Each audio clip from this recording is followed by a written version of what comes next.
අපි අද රසවත් ෆෘට් සැලඩ් එකක් හදන්න යන්නේ. ඉස්සලාම අපි අපේ ෆෘට් සැලඩ් එක ලස්සන කරගන්න වගේම රසවත් කරගන්න ස්ට්‍රෝබෙරි තමයි භාවිතා කරන්නේ. ඊට පස්සේ අපි ගන්නේ ඇපල්. ලොකු කෙමුල් ගෙඩියක් ගන්න එපා. මොකද දන්නවද? ඇතුලේ තියෙන ඒවා රතු පාට නැතු යනවනේ එතකොට. හිමීට ස්ලයිසස් කපලා මේකට ඇඩ් කරගන්න. මේ තියෙන ඉතින් අන්නාසි ගෙඩියක්. මේකත් අපි කපලා දාගන්නවා. රසවත් වෙනවනේ තවත්. අඹ ගෙඩියත් කීතු වලට මේ වගේ කපා ගන්න ඕන. මතක් කරලා අඹ ගන්නකොට චුට්ටක් ඉදිච්ච එකක් ගන්න. හරියද? ඊට පස්සේ අපි මේකට යූස් කරන්නේ දොඩම් ගෙඩියක්. මම නම් ගත්ත 3.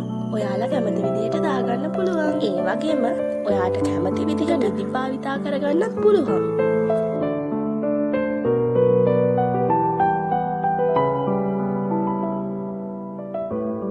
ඒ වගේ හොඳට මේක මික්ස් කරගෙන ඊට පස්සේ අපි උඩින් අපේ ඩෙකරේෂන් වැඩ ටික තමයි දාන්න හදන්නේ.